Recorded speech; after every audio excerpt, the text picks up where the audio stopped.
I am making this video because I haven't seen anybody making similar that how to buy land, or I should say the process of land buying. And I really wish someone did, because I had a lot of doubts and questions in my mind when I did it. So I'm talking about a personal experience. So to get to the subject, I went on Google search and I found this website. I was looking San Bernardino County, and I found this website called sellthemountains.com, and I called up the phone number. So I contacted the real estate agent. She showed me the property, and we started sending documents. So the first document was the disclosure regarding real estate agency relationship. It's just to inform the seller and buyer that the agent will represent both parties. This document they will give if you went to get a property without hiring your own agent. If you didn't want to spend money to hire an agent to represent you, which is totally fine, you have to be aware that the agent can paint the picture a little bit nicer than it is. For example, I was asking the agent how much the water connection would probably cost.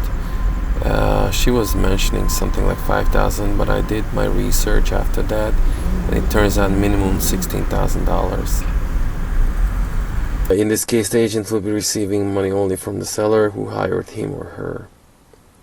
So this document was very easy to sign.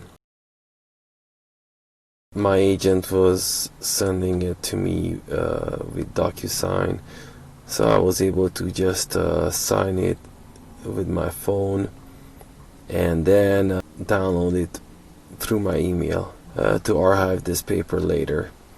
And maybe one thing to pay attention is you can see the license of your agent. It's going to appear, so you can check it out at Google, make sure it's not a scam, and then it's a real agent. So this is how I did it.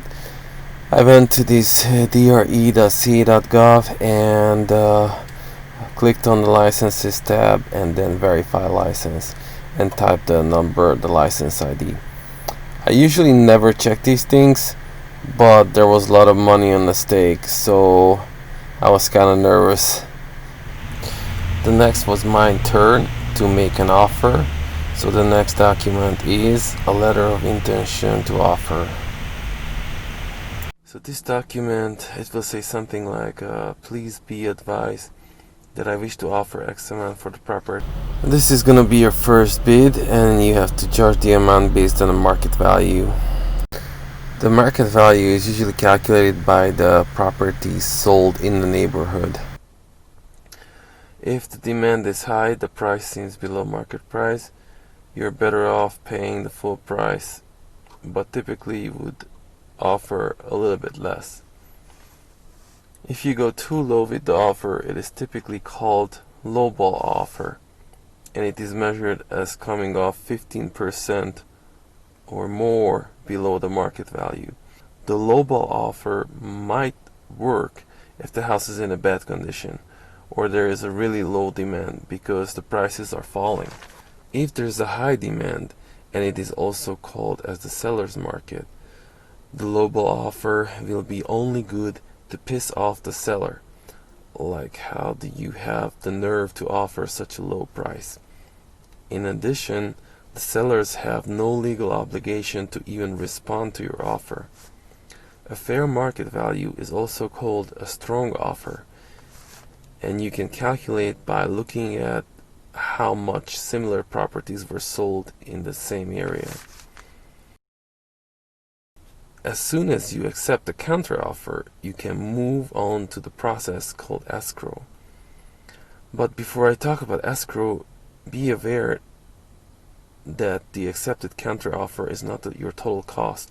Closing cost after escrow can add as much as 5% of the total amount. For more than half of home buyers, this comes as a surprise. This document is the seller's counteroffer. I have two options. I can take this offer, and I can also counter offer. I accepted. Next, I remember I was at the gas station. I was at the gas station when my agent called me up for proof of funds. So I just came up with the idea of logging in my checking account on my phone, doing a screenshot by holding the sleep wake and the home button simultaneously and sharing it with my agent. It worked. Just to avoid confusion, when I say my agent, I actually refer to the seller's agent because it's the same person. This document I received to indicate that the seller bought the property on a tax auction for $14,100, and eventually he paid the taxes owed to the government, and I'll get an indication that the title is clean later. So somewhere from this point my escrow has started. It was a 10-day escrow. It was supposed to be 10 days, but it went over 30 days because complications. My deposit was $500 to start escrow. This is the end of part 1. It will be continued.